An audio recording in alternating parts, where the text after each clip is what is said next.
എനിക്ക് ഭയങ്കര ആഗ്രഹമായിരുന്നു. ഞാൻ 2019 മുതൽ ഉടമ്പടിയിൽ നിലകൊള്ളുന്നതാണ്. എനിക്ക് വലുതും ചെറുതുമായ ഒട്ടേറെ അനുഗ്രഹങ്ങൾ മാതാവിൽ നിന്ന് കിട്ടിയിട്ടുണ്ട്.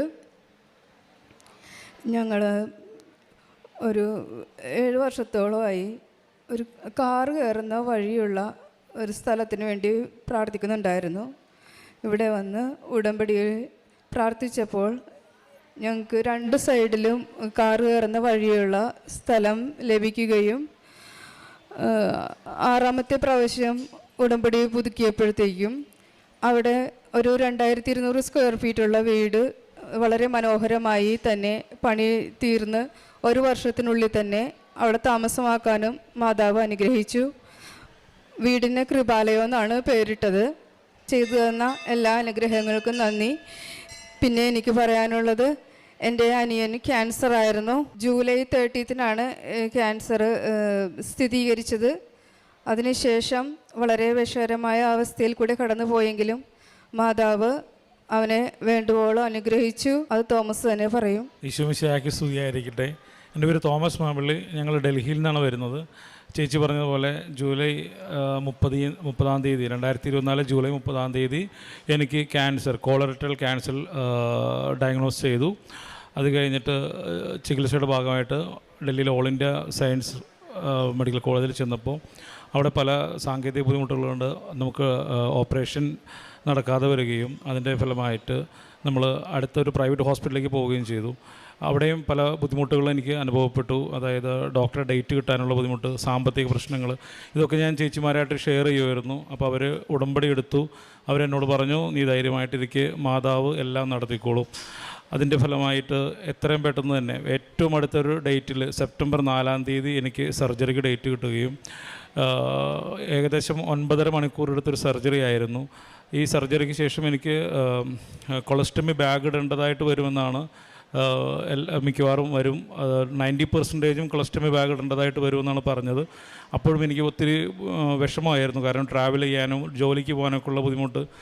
അപ്പോൾ ഞാൻ ചേച്ചിമാരോട് അപ്പോഴും പറയുമായിരുന്നു. അപ്പോൾ അവർ പറഞ്ഞു, ഉടമ്പടിയാണ് എടുത്തിരിക്കുന്നത്, ധൈര്യമായിട്ടിരിക്കുക, അങ്ങനെ ഒന്നും ഉണ്ടാവില്ല. എനിക്ക് സർജറിക്ക് ശേഷം എൻ്റെ ബോധം വന്നപ്പോൾ ഞാൻ ആദ്യം വൈഫിനോട് ചോദിച്ചത് ട്യൂബ് ഇട്ടിട്ടുണ്ടോ എന്നാണ്.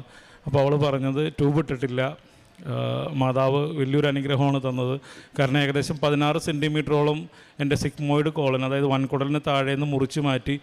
അങ്ങനെയുള്ള അവസ്ഥയിൽ കൊളസ്റ്റമി ബാഗ് ഇടാനാണ് സാധാരണ പതിവ്. പക്ഷേ മാതാവ് അതിൽ തന്നെ ഒഴിവാക്കി തന്നു. അതിനുശേഷം എനിക്ക് കീമോതെറാപ്പി സ്റ്റാർട്ട് ചെയ്തു. മാതാവിൻ്റെ കൊന്തമാസത്തിൽ, മാതാവിൻ്റെ 8 നോമ്പിൽ തന്നെയാണ് എൻ്റെ ഓപ്പറേഷൻ നടന്നത്. കൊന്തമാസമാണ് എൻ്റെ കീമോതെറാപ്പി സ്റ്റാർട്ട് ചെയ്തത്. കീമോതെറാപ്പി ചെയ്തപ്പോഴും എനിക്ക് സഹിക്കാൻ പറ്റാത്ത വേദനയായിരുന്നു. ഞാൻ ഈശോ മറിയ ഔസേപ്പേ എന്നുള്ള പ്രാർത്ഥനയൊക്കെ ചൊല്ലി മരിക്കാൻ വേണ്ടി തയ്യാറെടുക്കുകയായിരുന്നു. അപ്പോൾ എൻ്റെ ചേച്ചിമാർ തന്നെ, ജിസ്നേച്ചിയും, ജിസ്നേച്ചിൻ്റെ വൈഫിൻ്റെ ചേച്ചിയാണ്. അതുപോലെ എൻ്റെ 4 സഹോദരിമാർ ഇവിടെ വന്ന് ഉടമ്പടി എടുത്തിട്ടുണ്ടായിരുന്നു. അവരോട് പറഞ്ഞു, ഇനി നമ്മൾ തമ്മിൽ കാണില്ല. പക്ഷെ അപ്പോഴും അവർ പറഞ്ഞു, മാതാവുണ്ട് കൂടെ. അങ്ങനെ വൈഫും ഉടമ്പടി എടുത്തിട്ടുണ്ടായിരുന്നു. എനിക്ക് വേദന വരുമ്പോഴൊക്കെ വൈഫ് എനിക്ക് ഉപ്പ് തിന്നാൻ തരുമായിരുന്നു. ഞാനപ്പോഴൊക്കെ ഒത്തിരി വഴക്കുണ്ടാക്കുമായിരുന്നു. ഒരു വെള്ളം പോലും ഇറക്കാൻ പറ്റാത്ത അവസ്ഥയിൽ ഞാൻ അങ്ങനെ ഉപ്പ് തിന്നുമെന്നൊക്കെ പറഞ്ഞിട്ട്. പിന്നെ സർജറി ചെയ്ത ഭാഗത്തും എൻ്റെ രക്തത്തിൻ്റെ അവിടെ, മലദ്വാരത്തിൻ്റെ അവിടെയൊക്കെ അവൾ ഈ എണ്ണ പുരട്ടുമായിരുന്നു. അപ്പോഴും ഞാൻ ഒത്തിരി വഴക്കുണ്ടാക്കുമായിരുന്നു. കാരണം എനിക്ക് സഹിക്കാൻ പറ്റാത്ത വേദനയായിരുന്നു. മരിക്കാൻ വേണ്ടി പ്രാർത്ഥിക്കാനാണ് ഞാൻ എല്ലാവരോടും പറഞ്ഞിരുന്നത്.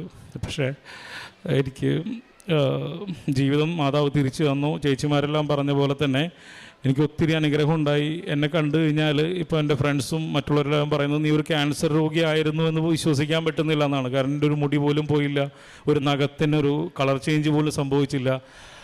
ആർക്കും, ഡോക്ടർമാർ പോലും വിശ്വസിക്കാത്ത തരത്തിലാണ് എനിക്ക് റിക്കവറി സംഭവിച്ചത്. മരണത്തിൽ നിന്നാണ് ഞാൻ കയറി വന്നത് മാതാവിൻ്റെ മടിയിലേക്ക്.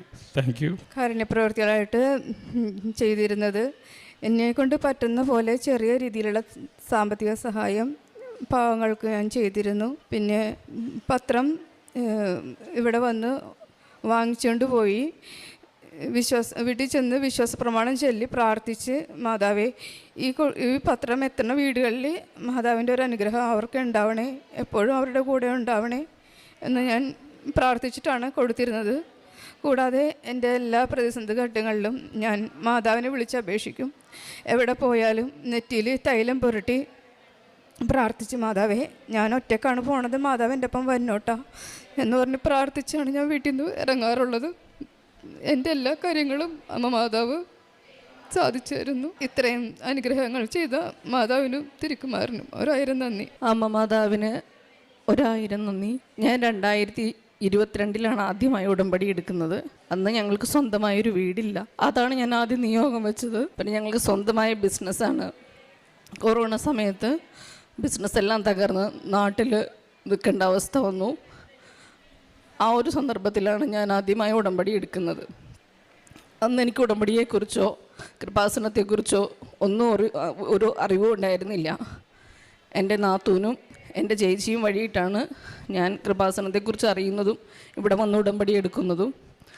ഉടമ്പടിയിലിരിക്കുമ്പോൾ തന്നെ ഞങ്ങൾക്ക് വീട് പണി പൂർത്തിയാക്കാനും വളരെ പെട്ടെന്ന് തന്നെ പരതാമസം നടത്താനും ഒക്കെ സാധിച്ചു. ആ സമയത്തും ഞങ്ങൾ ഫിനാൻഷ്യലി നല്ല സ്ട്രഗിളിങ്ങിൽ തന്നെയായിരുന്നു. അത് കഴിഞ്ഞ് കുട്ടികൾക്ക് ഇവിടെ പഠിക്കാൻ പറ്റാതെ വന്നു കഴിഞ്ഞിട്ട് ഞങ്ങൾ ഡൽഹിക്ക് തന്നെ തിരിച്ചു പോവുകയാണ് ഉണ്ടായത്. ആ സമയത്തും ബിസിനസ് പച്ചപിടിപ്പിക്കാനുള്ള തിരക്കിൽ തന്നെയായിരുന്നു. ഉടമ്പടി ഇടയ്ക്ക് വെച്ച് മുറിഞ്ഞു പോയി, എനിക്ക് പൂർത്തീകരിക്കാൻ സാധിച്ചില്ല. അതിനുശേഷം വീണ്ടും രണ്ടാമത്തെ കൊറോണയ്ക്ക് ഞങ്ങൾ വീണ്ടും നാട്ടിൽ വരികയും വീണ്ടും ഞാനിവിടെ വരികയും പ്രാർത്ഥിക്കുകയും ചെയ്തു. അന്ന് ഉടമ്പടി എടുത്തില്ല. അത് കഴിഞ്ഞ് ചേച്ചി നാത്തൂൻ്റെ കൊച്ചിന് ഒരു ആവശ്യം വന്നപ്പോൾ അതുമായിട്ട് ബന്ധപ്പെട്ടാണ് ഞാൻ വീണ്ടും കൃപാസനത്തിൽ വരുന്നതും പ്രാർത്ഥിക്കുന്നതും ഒക്കെ. എൻ്റെ ഹസ്ബൻഡിന് ഈ രോഗം ഞങ്ങൾ അറിയുന്നില്ല. ഞങ്ങൾ ആൾക്ക് പൈൽസ് ആണെന്ന്, വയറിനുള്ള ബുദ്ധിമുട്ടൊക്കെ കണ്ടപ്പോൾ പൈൽസ് ആണെന്നാണ് കരുതിയിരുന്നത്.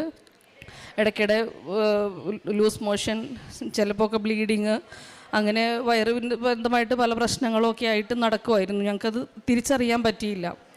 ഇത് ഡയഗ്നോസ് ചെയ്ത ശേഷം സത്യം പറഞ്ഞാൽ എനിക്ക് പ്രാർത്ഥിക്കാൻ പറ്റുന്നുണ്ടായിരുന്നില്ല. ലൈഫ് ഒരു ക്വസ്റ്റ്യൻ മാർക്ക് പോലെയാണ് എൻ്റെ മുമ്പിൽ നിന്നിരുന്നത്.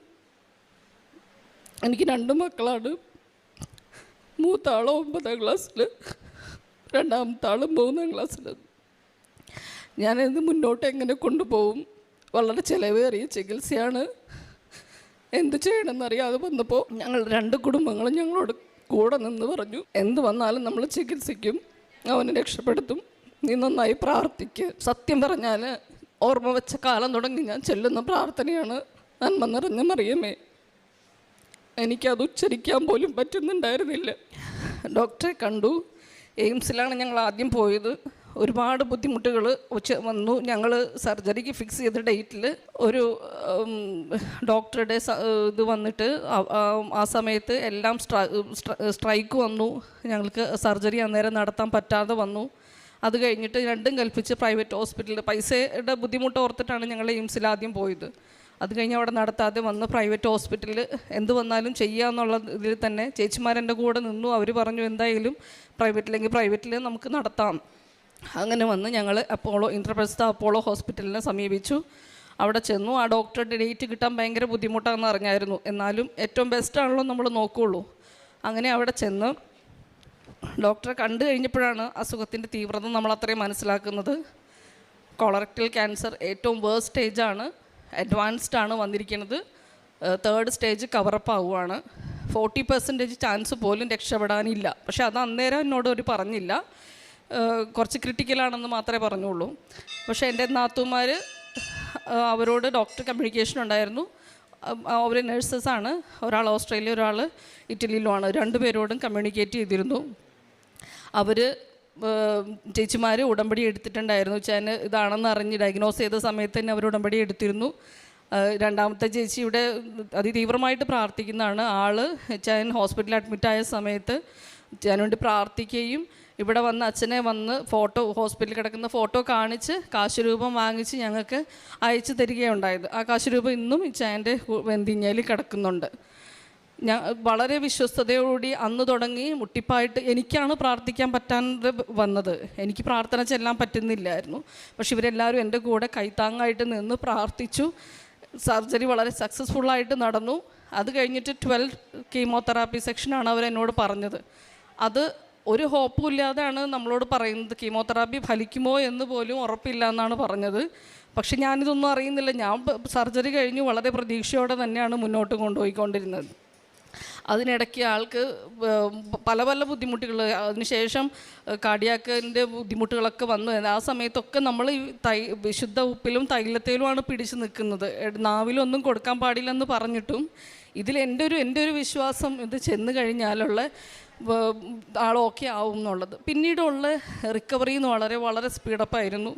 പെട്ടെന്ന് ഓക്കെ ആയി. ഫെബ്രുവരി 22 ആളുടെ പെറ്റ് സ്കാൻ കഴിഞ്ഞു. ഇന്ന് ഈ ചായൻ്റെ ശരീരത്തിൽ ഒരു ക്യാൻസർ സെല്ല് പോലും അവശേഷിക്കുന്നില്ല. ഇത്രയും വലിയൊരു അനുഗ്രഹം ഞങ്ങളുടെ കുടുംബത്തിന് തന്ന അമ്മ മാതാവിനോട് എത്ര നന്ദി പറഞ്ഞാലും മതിയാവില്ല. Thank you so much. നിയമാവർത്തനം 31